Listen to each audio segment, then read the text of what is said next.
Welcome, ladies and gentlemen, to the Mythic Dungeon Invitational. It was 210 days ago that we launched the first iteration, the first PvE esport program for World of Warcraft. Now we're back. Now we're bigger and better than ever before with the 2018 edition. I am your host, Adrian Healingstad Archerlock, and joining me on this desk, we've got some true legends of the Mythic Dungeon Invitational, joined by Sloot and Jack, and boy, is it good to be back, gentlemen. I'm so excited to be here. I've been looking forward to this for so long, and just all the changes and the increased competition. Everyone's so serious about it. It's going to be a lot of fun. Seeing the growth of PvE sports, really. Seeing Dungeon Invitational being brought back with a roar in 2018. Very hyped to be a part of it again. Yep, thousands of competitors competing throughout the Proving Grounds. Our new time trials, of course, played on the tournament servers, and now we've found our top 32 teams globally, 8 teams per region, and over the next 4 weeks, we will be determining who are the best teams, who are the top 8 teams in the world that will compete at our global finals. They'll actually be played here live from Columbus, Ohio. We'll have a lot of those faces that you might not recognize competing here, but I wanted to ask you guys, one of the big things, of course, was the addition of the time trials. How do you think that the preparation teams we're doing for the time trials will differ to what they're doing here at the regional finals? I mean, it's going to be a bit different because, you know, they had all week, 24 hours a day to just do hundreds of pull on these dungeons if they wanted, try different comps, do whatever they needed to do. Here, I mean, it's a one-shot deal, you know, and there's a few wild cards. I mean, there's going to be different dungeons, and of course, we'll talk about that wild card affix a bit later too, but it's almost limitless in how much they need to practice. Yeah, and you're really seeing, you know, the time trials is that perfect environment. It's that, you know, clean environment where they can try as many times as they want to get these absolutely phenomenal, like, unbelievable times, really.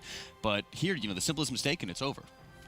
Yeah, and I mean, not only that, we have double the prize pool. We have double elimination, meaning double the content. We're going over 5 weeks for this. We've got 4 regional weekends before our global finals in June. So definitely a lot of content coming up. Double the hype, double the excitement, if you ask me. But one of the things that I really should ham down on is the fact that we, with that double elimination, will have an entire weekend to dedicate to China, which is our first one. That's what we're here for right now. And we'll be able to look at that, our China region. You can see the tournament format. A lot of things have changed. We're sticking with the best of 3, but we do have that double elimination. And of course, the thing that the teams are really playing for is that top 2 spot. They want to qualify for the global finals, really represent their region on the global stage. But I want to ham in on this China bracket because there are some big teams there, Sloot. If we look at this, we saw the SKYLINE.D definitely being one of the big teams, 7th globally. Yeah, I mean, you know, that's a huge deal. It's going to be really interesting. I mean, all eyes on them kind of thing is theirs to lose. But, you know, we talked about this earlier. There's a lot of different attitudes between the teams going into this. A lot of them want to make a statement that we're the best, look at our times, and some of them were just comfortable, you know, kind of getting by and finishing and qualifying, but definitely all eyes on SKYLINE.D. But if we learned anything from last year, that any team can take it. Yeah, and we can have a little look at that bracket now. We will be starting out with SKYLINE.D, the #1 seed from China, going up against FIREFANG. Later in the day, we'll have CBA versus SKYLINE Top, Sun Sky versus Sheppy, and Ying Ying Ying versus No Healer. Some interesting team names, of course, as we expect from the China region, but I think one of the big notable points here is that double elimination bracket, the fact that teams will have a second opportunity should they lose one of their best of 3s. And that was one of the interesting things when you're seeing, like, team dynamics, where you're seeing, you know, like, oh, is, you know, tilt setting in? Is there going to be a little mistake here and there that's just going to sink you? You know, like we said, one mistake and you're out, but with this double elimination format, you know, you're having that extra chance. You're having that extra chance. I'm really looking forward to seeing, you know, some of these teams who may have just fallen a little bit, and they're going to make their way out of the losers bracket. Yep, and we already said double the series, meaning, of course, every single region will have their own weekend. But the other thing we need to touch on is double the prize pool. Last year, $100,000, now $200,000 on the line for the Mythic Dungeon Invitational. $25,000 of that will be on the line today with these regional finals. So these teams not only competing for the, of course, the top 2 spot to get into that global finals. You can see they're also competing for the $6,000 or $4,000 before going into that $100,000 prize pool later on. Double the incentive, Jack. It's a lot to play for. There's a lot to play for, especially in the regional stage. Like you said, you know, everything counts here. You know, we don't know what the seeding is going to be for the land, for example. So it's all on getting as much as really you're able to get out of these regionals. And like you said, make that statement that you're the best in the region, and it's time to put the foot off the gas. Yeah, and I think one of the other things that we really need to talk about, of course, is it was only 240 days, like 30 weeks ago, that we started the PvE esports program for the first time. Now we're in April and we're already back here in the same desk, same people. I love it so much. But one of the things that we really do need to hem in on is there's been a lot of changes to the format. We saw the double elimination, that's obvious. We saw the prize pool, of course, as well. But there's actually been a lot of ways that the teams will lock in their characters and their affixes. Talk to us a little bit about how the character locking this year will impact the team's decision making. That's right. What you're seeing is for every best-of-3 series, teams are going to have to lock in their classes. And not necessarily their specs, but they have to lock in their classes for those best-of-3 series. So a lot of times you're going to be seeing teams picking more comfort picks. We're saying we're going to be going up against 3 different dungeons. We know what the first one's going to be, and we'll have our second one that is going to be our pick if we end up losing. But we need to make sure that we're having something that's going to be comfortable, so that we don't even have to worry about our own pick. We're going to have something that's going to be a lot more comfortable for any dungeon, really, that's going to be in these pools. Yeah, and I think one of the other interesting things in that sidebar there was the affixes, the way that they're going to be. I mean, last year we saw Seed of Triumphant being something where Blizzard was just like, hey, you guys are doing so well. Let's hammer you with the hardest dungeon and affixes we can. But now we thought we could go one better. Let's give the teams the opportunity to choose the affixes. How will that change this tournament format? Yes, I mean, it's going to be really interesting because not only is it loser's pick for the maps now, but also the third affix for the second. And of course, if we go to the third map as well. We don't have all of the affixes to choose from, but there are 7. And it's going to be interesting to see the team kind of, mentality curveballs that they're going to throw out for things like, well, let's just throw necrotic in there, let's throw bursting in there, whatever it may be. So it's going to be a lot more strategy perhaps involved in trying to fake out the other teams. Or like we talked about last year a lot, there could be just a lot of, nothing too crazy with the affix choice, but we just practice this to death and we're ready to beat you. Yep, it's going to be interesting to see whether they do hem in on those weaknesses or whether it's a little bit more just about the strategy for their own team. But we are going to look closely at that first series now. SKYLINE.D, the #1 seed coming out of China, going up against FIREFANG, who are obviously looking to upset the cause in this phase. They came in last for China. I think there was a big variance between the teams qualifying in the time trials. Do you think that could speak to a variance in the skill of the teams, Jack? Well, I really think so. When you're seeing, how much, the dedication really you're seeing out of these teams. You're seeing SKYLINE.D just absolutely obliterating anyone else in the Chinese region and really making a statement, beating a lot of European teams. There was a lot of conversation when we were here at the start of the first MDI last time around about how great Europe was and how many teams were, at the high qualifying level. When you're seeing China making a statement, beating all of the North American teams, or so many of the North American teams, it really looks like they're going to be making a big push. It's just such a different beast, It's so hard to really represent and prepare well for the actual MDI when it starts, regardless for all the qualifications. I mean, we do have the losers bracket to fall back on now, but, I mean, it's just one slip up and that could be the series right there. And we can see, of course, the map pool that will be played for these first series. The way it's working is very similar to last year, actually, where we'll have one map pool played on 22s, I believe, for the first set of series, and then we'll move on to 23s with a different map pool on 24s, but the first map will be more of Souls. Now, we were talking a little bit about SKYLINE.D in particular being a team that was running that double rogue composition. How do you think that will play out on more of Souls, Jack? Maw of Souls, it's one of the nicest things when you're running for Maw of Souls. We're having Bursting, Quaking, and Fortified here. So there is going to be a lot of AoE damage going on, but if we're looking at what SKYLINE.D qualified on, when they're having that double Rogue, Havoc, I believe they had a Blood Decay and a Holy Pally, you have so many immunities, and Paladin's able to deal with the Bursting and Quaking so easily. So they have so many tools to be able to either heal, just straight heal through any of the Bursting or Quaking damage, or just immune it entirely. Yeah, and I'm really excited for the double rogue. Myself, I am a fan of knives, so I do really like to see that coming out of these Chinese teams. Not something we'll necessarily see in the other regions, Salute. True, and just like last year, I mean, China had some pretty atypical comps, not what we're used to seeing, kind of the meta, so to speak, especially in the Europe NA region. But it's going to be interesting. I mean, look, they made it work, if time trials are any proof, so it's going to be really good to see, and it just, especially for these affixes, just like we were talking about backstage, I mean, they're just built for making massive pulls and just immuning that bursting right off. So I think a lot of people will have seen, of course, on the time trials, some interesting compositions coming out, but I am hearing that we're ready to start the regional finals. The top 8 teams from China, it starts here. This is 2018 Mythic Dungeon Invitational, and we are ready to hop into that first map. It will be more of Souls, of course, that we are starting out on. The #1 seed, SKYLINE.D, going up against FIREFANG, who are looking to upset the odds in this game 1. I missed this dungeon, Jack. Should be a good time. So I think right out the get-go, we're going to see probably something pretty similar in both teams, right? Skipping that first pack, hugging the right side of the bridge, and then would expect to see all the trash pulled with Imran.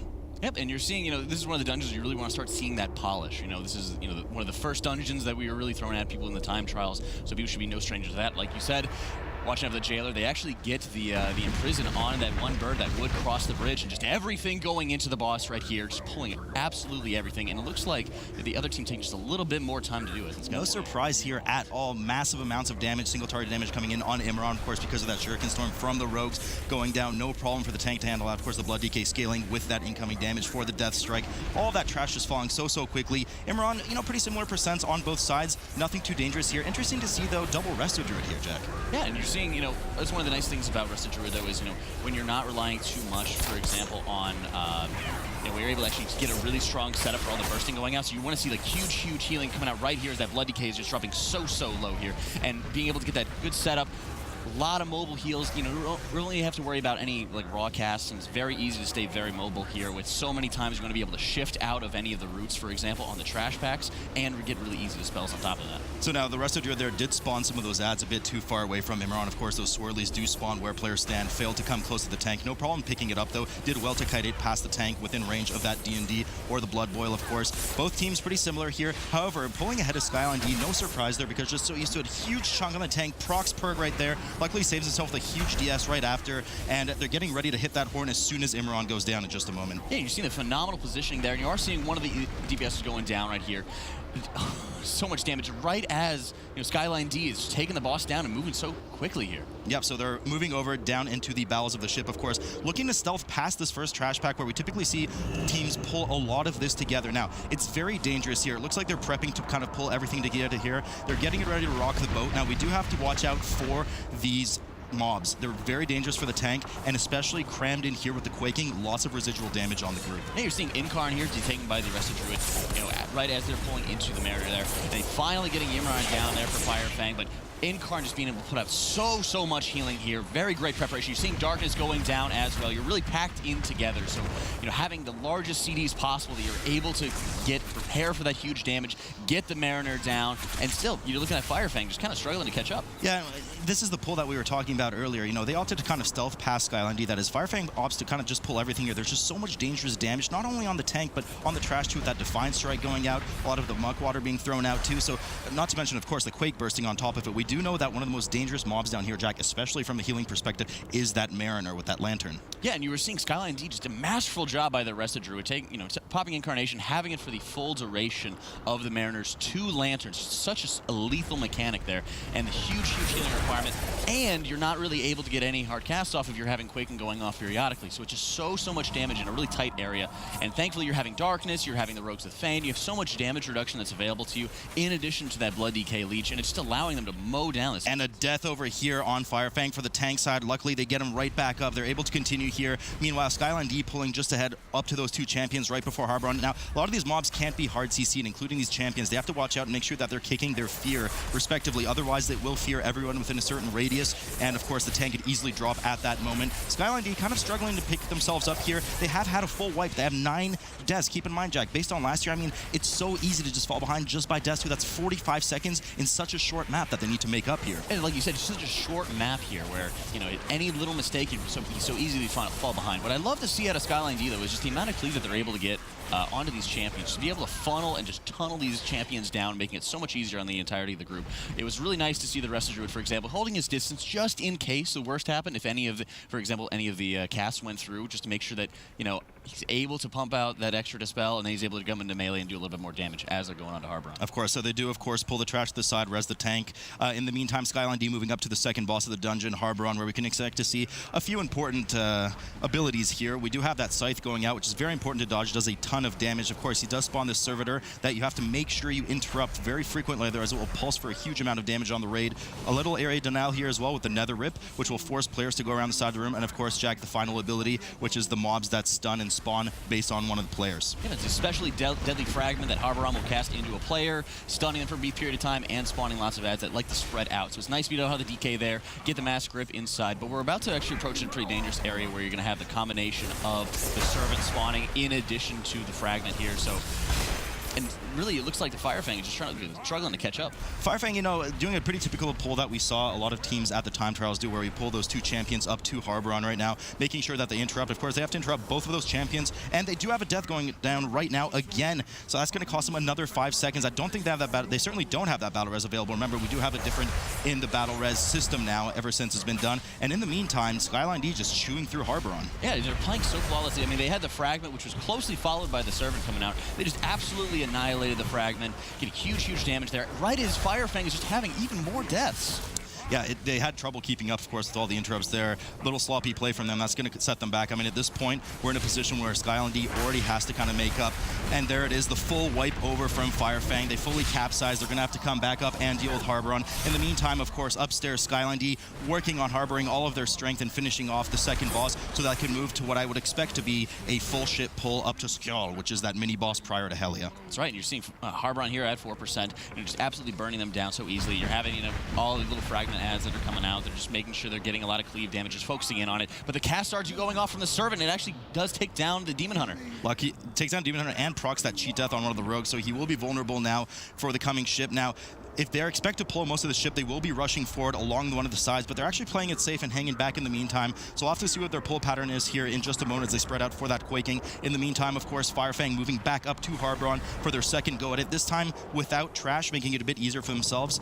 They do indeed move down the side of the ship, pull that extra champion on the right side, and I assume we'll be doing a very big pull here. Now, they have to be very careful to get a lot of these interrupts, because not only are there fears, but there's a ton of heals, such as the tide that needs to go out, the torrent. Yeah, then you're seeing the torrent, the puddle, the AoE radius that it will splash onto other characters, you know. As you're seeing, it actually dropped through both of the rogues so low, and one of them had already proc cheat death, and it almost killed him there. You know, you have to be so careful when you have so many characters in melee. I mean, even if you want to get your Rested Druid into Feral Affinity, for example, get in some extra swipes, getting a little bit extra damage there. As you're seeing, a Druid has to really keep his distance because he's not able to safely get in there, and he's popping Incarn as everyone's dropping super low. It's really paying off. Usually most Druids will be taking something around Cultivation, but the Incarn pick is really paying off for the mobility, being able to have the instant cast regrowth, and also just the huge extra healing that he's able to pump out. Right, Gerard Jack, and of course, typically we do see that Blood DK having so much self-sustain, of course, pumping out that consumption leech for everybody in the group during these high burst periods. They do handle that quite well. I don't think they actually pulled Skjol yet, so they'll have to kind of round around and finish up the rest of the trash, as we do see they've only completed 79%, now 82%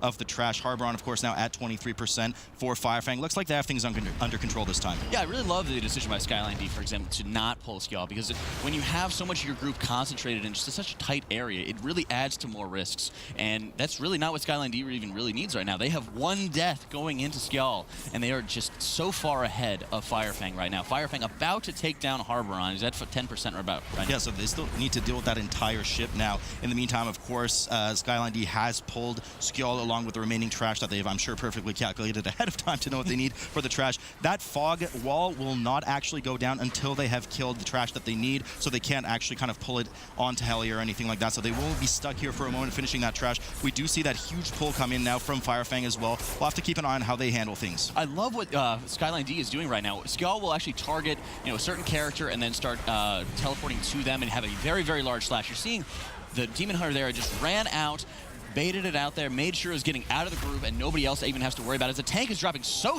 low here. He does quite per proc, but he goes down. We're going to have a death from the Rogue too. Immediate battle. Was that a battle res or did he release there? I think he released. I think he released. So yeah, they're going to have a bit of a sloppiness here. This is a Firefang's opportunity to jump on right away. Of course, they're doing the kite back to the ship as these mobs do hit substantially hard at the end. Huge dip on the Rogue there as well. SKYLINE.D scrambling to get back to Helia's gate in just a moment.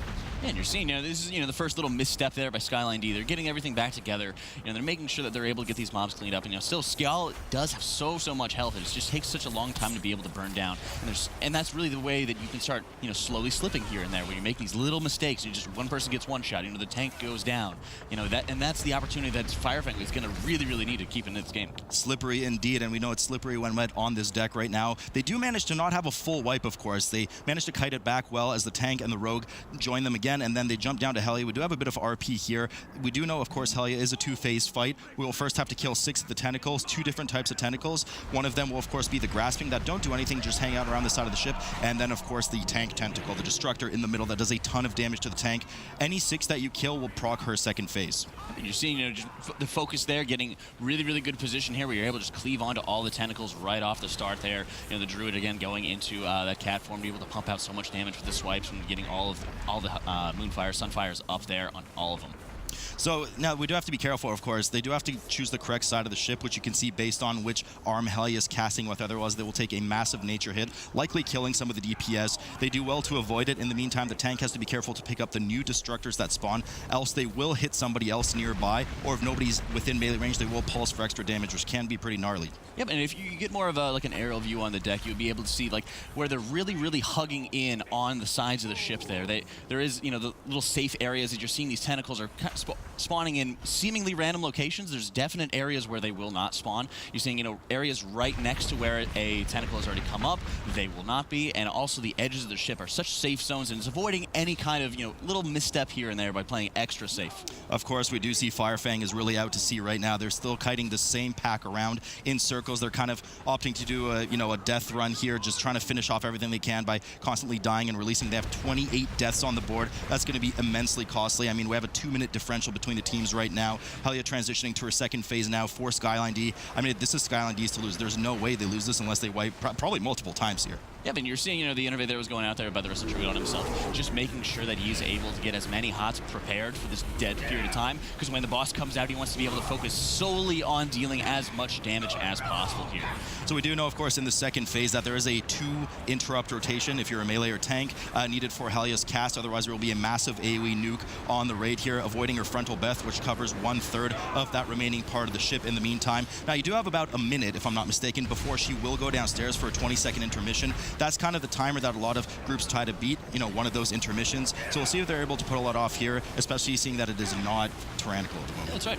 And, you know, even when you're in a tyrannical situation, there becomes such a focus on, you know, safety. As you're watching the positioning, as you guys are all staying really, really close together. You know, and both the rogues are sitting in the middle of the boss room, and they're going to be moving back here right now. That's always going to be one of the safest areas, is that dead center right up against the boss. And you're seeing that one of the rogues running out, getting his dispel off, coming back in. He's not, for example, just going to be harming any of his other players. They're really recognizing when they have mechanics and not kind of stepping on each other's toes, you know, letting their team do as much damage as possible. Really, really great teamwork here. Yeah, and keep in mind, Helia does finish at around 70.5%, so they don't need to get all the way to 0. A lot of damage coming out of the DPS, but also the tank and the healer. I mean, that Resto Druid is doing some damage there. Unfortunately, they do not manage to finish her off before the phase, buying FIREFANG an extra 20 seconds, but I think at this point it's just way too little, way too late. And you're seeing SKYLINE.D just has excellent preparation. You're seeing Effervescence going down. The Druid is just spending full time putting up as many hots as possible, because once the boss comes back up, they're just focusing it as hard as possible. And just an excellent, excellent job here by SKYLINE.D. That was the polish that we were talking about on game 1.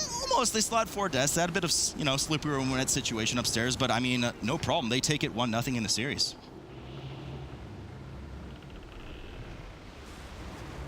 But they got caught up just a little bit on the ship.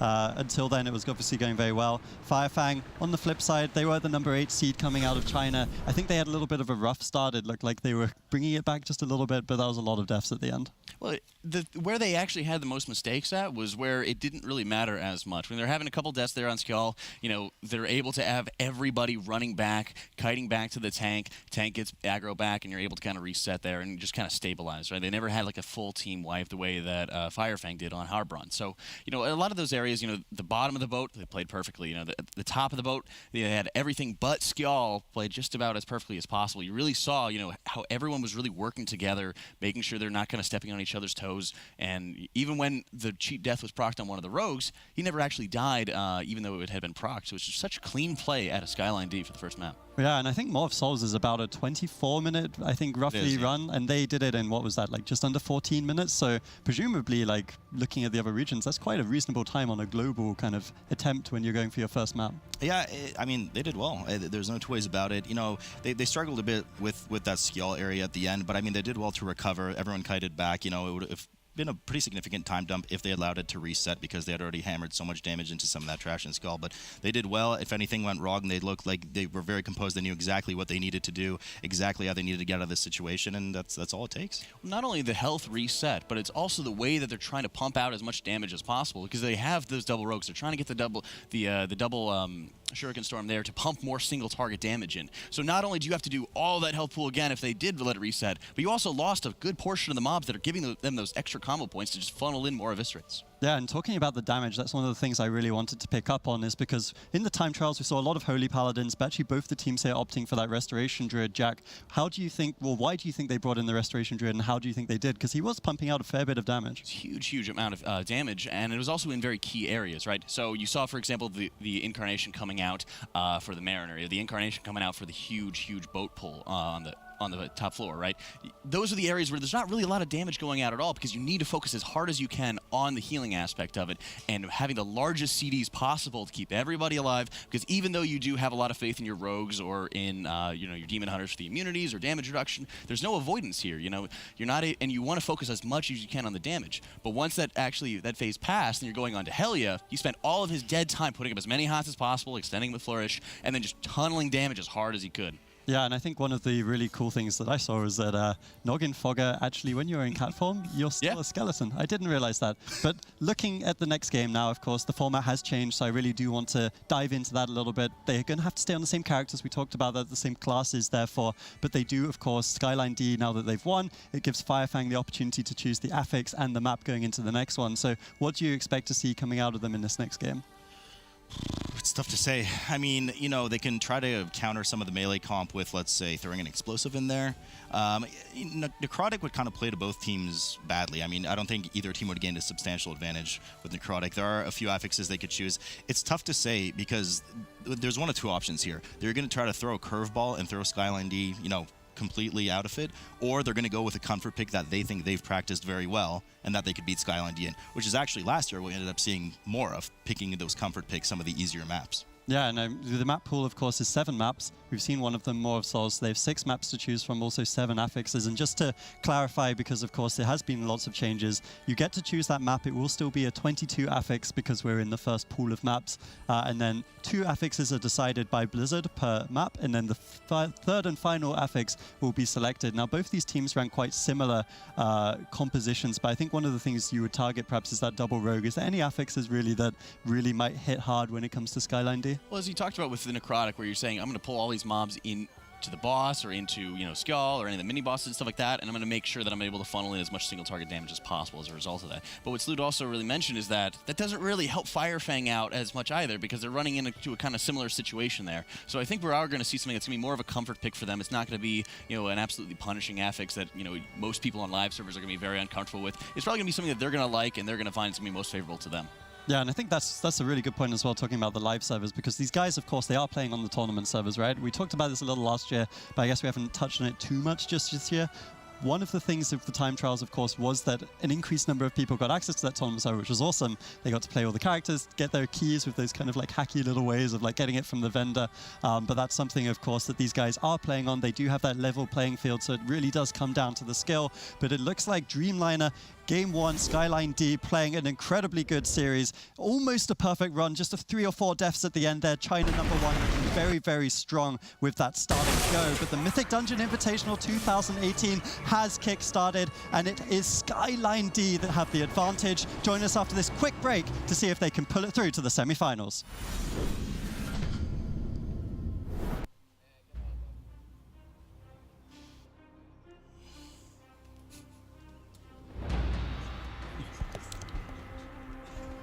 Adrian, what do you want me to do?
Welcome back, ladies and gentlemen. You join us at an exciting time. We're halfway through, potentially our first series of the day and our first series of 2018 when it comes to the Mythic Dungeon Invitational. Our #1 seed, SKYLINE.D, having a dominating performance on More of Souls. I am Adrian Healingstead Archlock, and I will be your host throughout the weekend. Joining me are fab analysts. We have Snoot and Jack once again. Jack, very happy to see the the Restoration Druids coming out in that last one. Yeah, it was great to see, and it was also just a nice pick for what the dungeon was really presenting with them. Where they're seeing, you want to be able to be very mobile, you want to be able to have, the frequent instant cast, incarnation, the pick there, is usually not taking all that much on, some of the more 22s that you usually see, usually something like cultivation, but the incarn was just perfect for what they were doing because you want to be able to have the instant cast regrowths, stronger rejuves, all that stuff, which works so well for the team. Yeah, and China's #1, SKYLINE.D, having a good performance on More of Souls. Salute. Why do you think they were able to deal with this dungeon, these affixes, so well?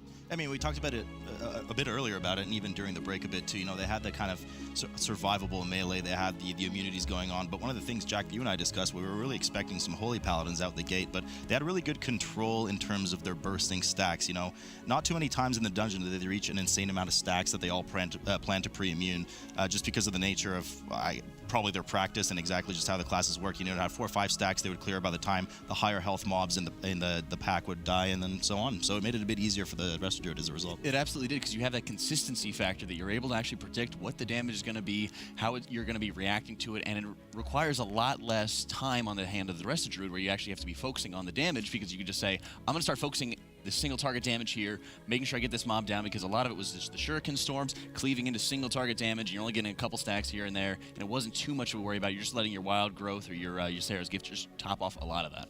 Yeah, and of course now FIREFANG, the underdog team, the #8 from China, will have the map advantage and affix advantage, I suppose, as we look at this pool. Of course, we have Darkheart Thicket, Court of Stars, Netharian's Lair, Vault of the Wardens, Eye of Ashara, and Upper Karazhan up for grabs in this next choice. But one of the other things we were discussing just a little bit in the break is that not only are you selecting the map, also the affixes change completely per the map, so it's really hard to prepare or even predict what your opponent's going to choose. Yeah, last year we kind of had set affixes for the stage in the tournament, whereas now we have a situation where all the maps have different affixes plus that wild card. And it's nice in that way, because you're able to have that consistency factor where you're just saying, oh, I practice for 2 or 3 different versions of Court of Stars or something like that. You say Court of Stars has these affixes, these 2 affixes all the time. Then the loser is able to add in that 3rd affix there. So in a preparation side, it's very, very nice, but you also have to make sure that your team's a lot more well-rounded to handle that under a bunch of different circumstances.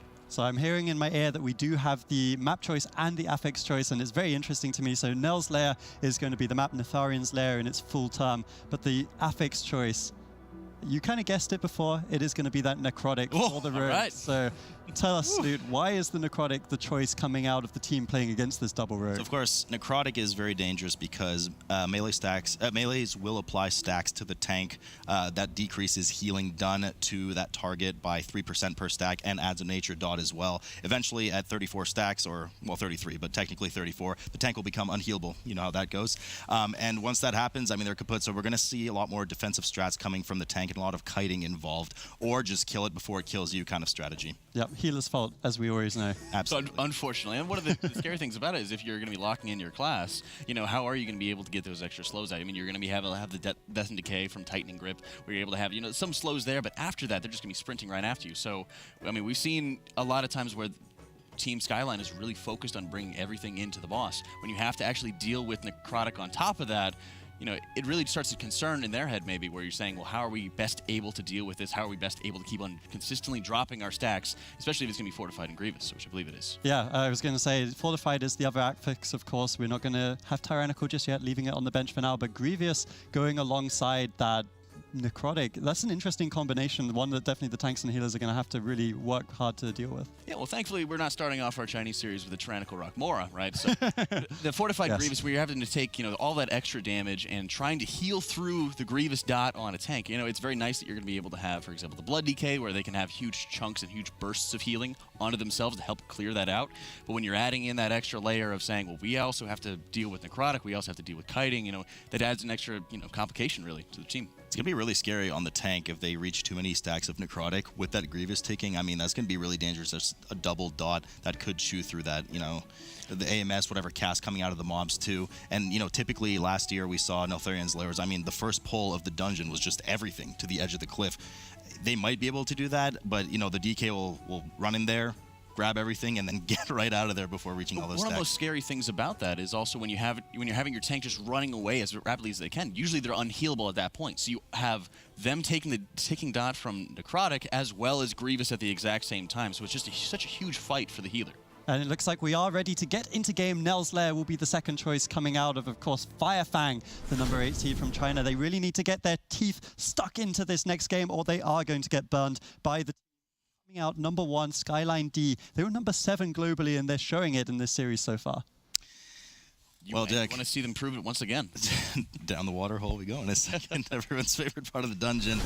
So now, you know, it's funny. Some of the most dangerous parts in the dungeon are not really some of the things we talked about, like the pelters coming up. You know, we kept focusing on necrotic. Nothing too necrotically dangerous about those, but they're very dangerous, of course, in a fortified setting for the rest of the party. So we'll have to deal with that post first boss. I'm really interested to see how the two teams come with the pulls here, because there are a lot of these small shale spiders hanging around, tons of mobs up here, and of course, with those necrotic stats, it's gonna be really dangerous. We already see them stacking up on the 2 blood DKs. You're seeing the huge pull coming out here. They do seem to be, oh, here they are pulling into the Hulks, of course, having that very, very huge pull, and really you're seeing it going in there with AMS up. The necrotic is starting to stack up here and trying to make sure they're getting as much damage as they can in the middle of that stun. You're going to see all the necrotic stacks start going up very, very rapidly once the answering weapon falls.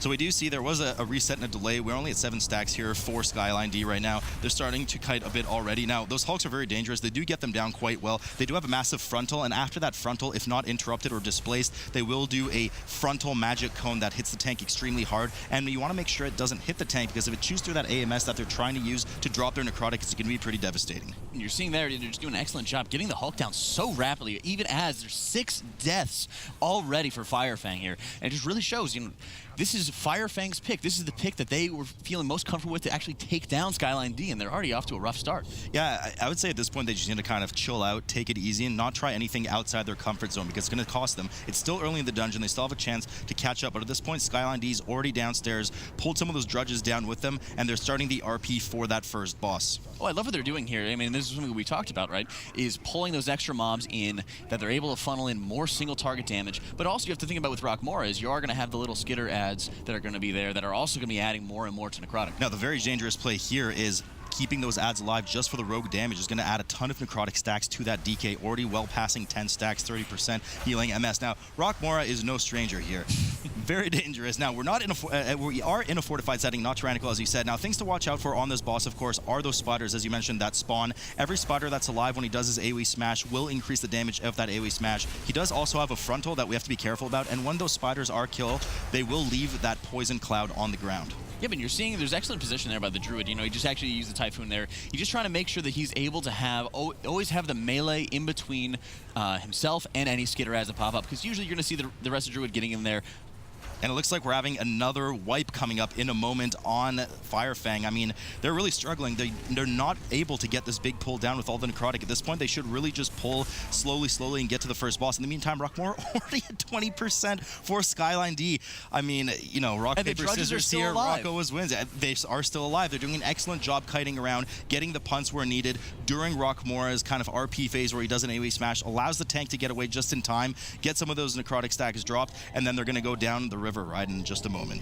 Still, the drudges, like some of the drudges outlive Rockmora. Excellent control there, excellent practice. You know, it almost was like they already knew what was going to be their counter pick, and they're already ready to respond accordingly. And of course, going down here in the river ride, they're having a barrel of fun right now. But still on FIREFANG's side, tons of issues. They still haven't dealt with that giant. Scorpions are still running amok right now. They have a huge hole to climb out of. In the meantime, of course, there's a lot of different pull patterns here coming up for this trash leading up to the second boss.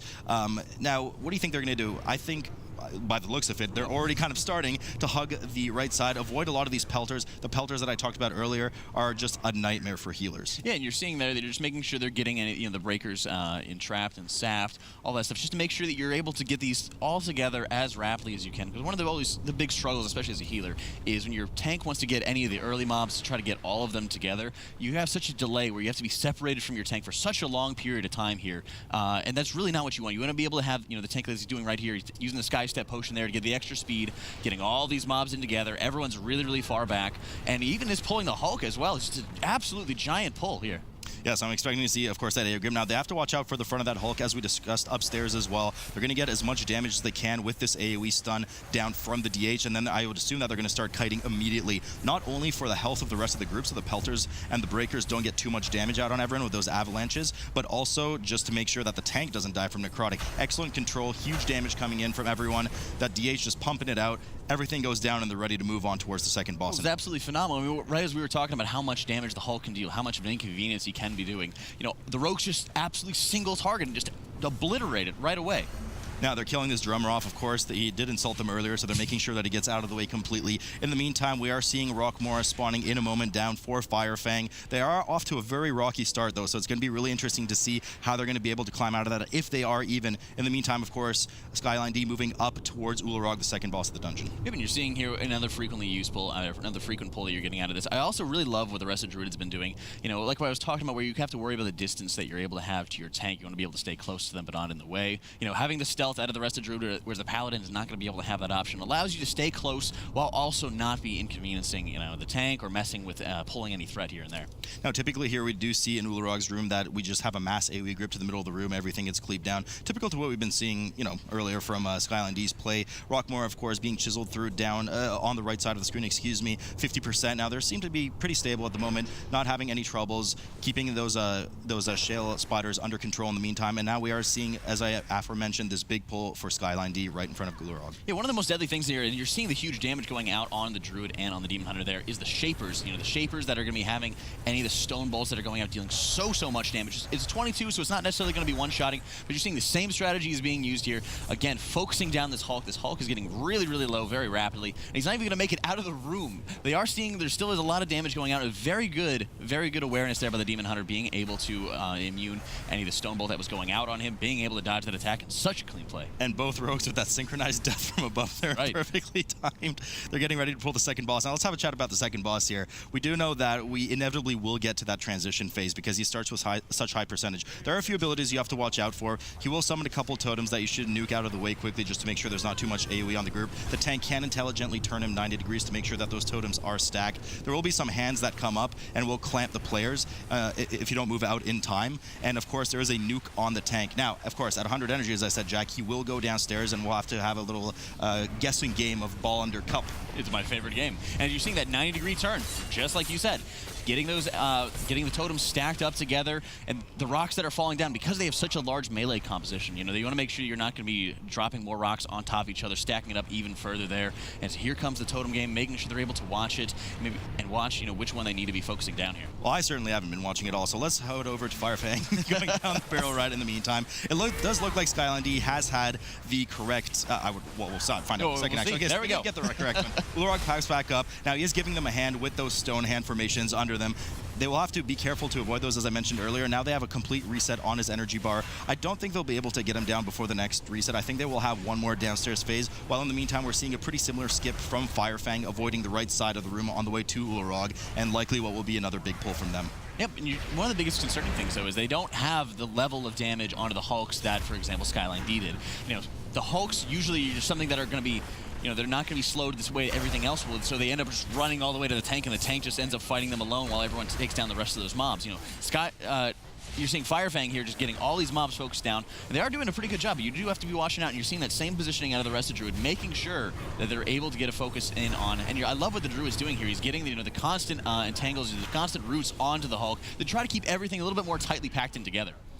Now, FIREFANG is doing quite well here with this pull. This is the kind of pull that we were expecting to see out of them. They're kiting well, they're damaging well. The Hulk does go down. He does get that frontal cast off, but I think the tank was out of range, so not too much damage. You do actually have another death there, unfortunately. That's going to be another 5 seconds penalty, plus, of course, the run back for that DPS. As alluded to earlier, SKYLINE.D does have a second transition phase where they will have to correctly guess the totem in order for the boss to pop back up. I'll assume they shouldn't have too much issue. Getting chunked down immensely there by the double DFA coming down from the rogues. Ularog pops back up to say hello, and they should have no problem finishing him off in just a moment. Yeah, but it's, the nice control that you're seeing out of them, watching out for any of the stone hands, for example, having such strong position, you're seeing that consistency there, the turning the 90 degrees, making sure you're getting all the totems stacked up together. All that stuff just coming in together just makes it so easy. They are dropping it down pretty low because you do have to make sure you're getting those totems down as quickly as possible, and I think they might have gotten knocked back a little bit. But the Druid is doing an excellent job, just having very strong control over the Grievous stacks, and one of the nicest things as a healer, having control of your Grievous stacks really focuses on isolating, specific targets, clearing them out, then focusing on the next ones, not trying to get everything done at once. And a huge amount of help for those Grievous stacks, of course, as you know from the DK, with that consumption of 15-second uptime on Leech for the entire group. It's only a 45-second cooldown. That's a huge amount of uptime for everybody in the group as needed, especially when things start to get just a bit hairy, which I wouldn't know anything about. But for the group, getting all of that healing and topping everyone up past 90% to get rid of those Grievous stacks.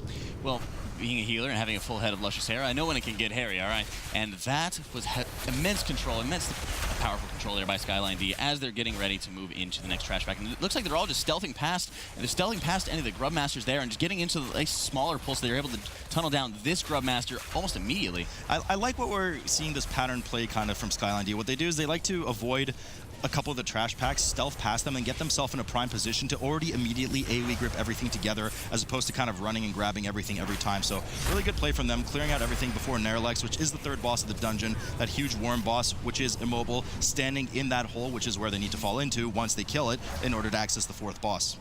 Yeah, the interesting thing that we're going to be seeing here is with the fourth boss here, when you are having to focus on any of the mobs, they're going to be coming down, they're going to be praising the big worm and asking them to eat them. When you're having a full melee composition, you have to make sure that you're able to switch targets very easily. I mean, the Druid's able to get a couple dots up, but usually the Moonfire, Sunfire is not going to be dealing too much. Now, it's going to be interesting on this boss is we do have those Devouts that jump over from the right side of your screen at home right now. We just see them come down. Usually a ranged handles those quite easily, whether it be a Shadow Priest in these Mythic Plus dungeons as they come in, or any type of dotting or ranged ad hunters deal with them quite well too. But in the case of this triple melee, they're really going to have to focus them down as soon as they come in. On the flip side, maybe they just won't care about them. If Neralex, does manage to eat one of those Devouts, he will gain a 50% damage buff for the remainder of the fight. Now, of course, it's not a tyrannical setting, but that adds up quite quickly. Looks like he will eat one of them right now, which is what he does, so there's 50%. Not to mention that at 20%, he will get a minor soften rage for another 20% damage. So this could get pretty out of hand pretty quickly, Jack. There's a lot of damage coming in from that AoE spray that we're seeing right now. Oh, there's absolutely a huge amount of damage there, and that's one of the concerning things where you're seeing that. I mean, they have the next Devout that's coming out, and next Devout does get devoured.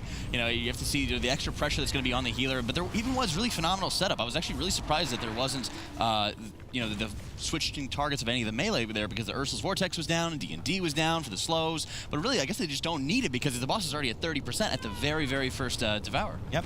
So the DK does do well to sky step away from the boss there, making sure that he's not eaten. Of course, if the tank during that chain is eaten as well, he as well will further buff the boss with another stack of that 50%. In the meantime, gets back in perfectly, making sure none of the melees get meleeed by the boss themselves. The Devouts do come back in here. Neralex is just dropping so quickly that at this point, I would assume that they're just going to ignore these Devouts and try to finish the boss off. You're seeing the perfect synergy between the two rogues, having such close positioning together. They're positioning themselves, they're able to leverage the extra Shuriken Storm to build up an extra combo point and get as much damage as possible into it. So while it is pushing a lot of pressure on the healer's doing not too much damage there at all, it is worth it when they're able to just burn a boss so rapidly. Yeah, I mean, it's crazy. So Naraxis, I kept saying Neralex, I'm not sure why, but it is Naraxis. I'm getting old, Jack. I'm getting old. So they do jump down the wormhole now. They are working their way to the last boss of the dungeon. Now, Jack, you be the one to talk about this. We do have the Scorpions coming up, and it is a fortified setting, plus Necrotic on the tank. Those Scorpions dish out a huge amount of damage on the group. It's an absolutely huge amount of damage. One of the big things to note is that they are going to be hitting, say, for example, the furthest away targets. They're going to be prioritizing those over the ones that are going to be standing in very closely. So one of the biggest things is they're actually just stealthing past all this. They have a huge amount of trash percent done, and it looks like they're just going to be able to take these, pretty closely together. I'm looking to see if they're going to be maybe everything together. Yeah, maybe everything together. Yeah. So they do pull both packs. No boss though. Now these are very dangerous. Absolutely. Right? Tons of damage on the group. Now we do have kind of those quasi pelters in there as well, dealing some damage to the group as well. but I mean, they're just melting. Look at that damage going in on them right now from the 2 rogues. It should be no concern, but what are the concerns here for a healer defense? Well, there's no chances taken here by the rest of Druid. Instantly popping Incarnation, getting Haas out on everybody. You're seeing that tight stack. One of the nicest things about Incarnation, of course, is in addition to all the other healing that it's giving you, it does give you a ton of extra armor. So he's able to make sure that all the little bolts that are going to be going out are actually going to be focusing them. Is going to focus the rest of Druid. Is going to focus one of the rogues who is feigning. You know, when you have that concentrated area where you know the healing is going to be, it makes it so much easier to react. And when you're stacking everything together and just having such excellent single target damage, it's a breeze. So, Dark Rule, of course, the last boss here, well interrupted. Of course, that last trash pack by the Blood DK with the grip, not to get stunned at the end. Dark Rule, the last boss here to be pulled, and once they're done, they're done. Now, the key element to this fight is that he does spawn this Molten Giant, this Molten Char skin that if you kite him into the wall that he spawns, which spawn under players, he will get stunned and take 100% increased damage for about 15 seconds. It's prime time that you kill that Giant who fixates players, so it can't be tanked in the meantime, and does gain increasing speed stacks. That's when you want to kill him, and with the 2 rogues out there, it's absolutely no problem for them. Now, the tank also needs to be careful because of this frontal landslide. It will punt you away, followed by a huge fire cast from the boss. If the tank fails to activate or have active mitigation up during that cast, he will take a huge amount of damage and get punted very far away. And one of the big things is control, especially when you have so much melee here. You're trying to reduce the mobility that's required out of them as much as you possibly can. You know, the Druid there is just baiting out all the crystal spikes, make sure they're in a safe and consistent area there. And really, as you're going to be seeing the Molten Crash coming out, you're seeing the tank repositioning.